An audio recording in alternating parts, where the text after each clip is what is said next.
Today we will meet a great Muslim scientist. This is a story of Al-Farabi, the great philosopher.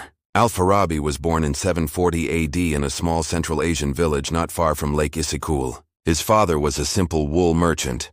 From an early age, Al-Farabi showed a great interest in science and the natural world around him.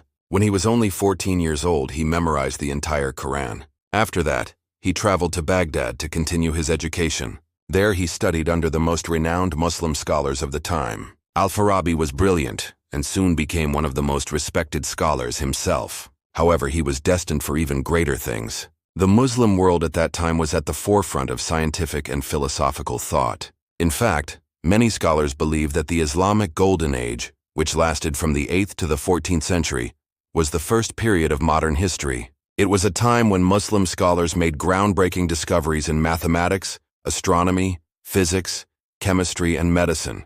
They also developed new methods of scientific thinking and research. Al-Farabi was one of the leading figures of this intellectual movement. He wrote over 200 books on a wide variety of topics. His works include the first known book on logic in the Islamic world. He also wrote the first book on the solar system, which was based on the heliocentric theory. That's right.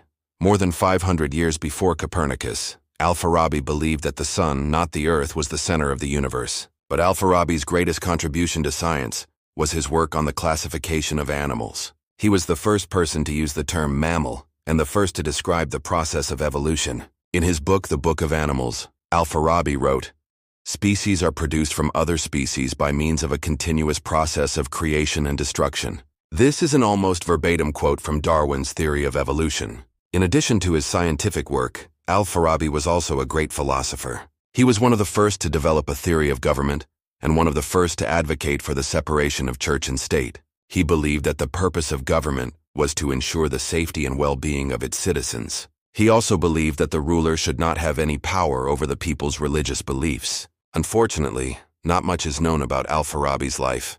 Most of what we know comes from the writings of his students. After the Muslim conquest of Central Asia, Al-Farabi's birthplace was renamed Farabi in his honor. But over the centuries, his name became distorted and eventually turned into the last name Faruqi. Today, millions of Muslims around the world are proud to bear the name of this great scientist and philosopher. And that's all for today. If you liked the video, don't forget to like and subscribe so you won't miss out on our future videos.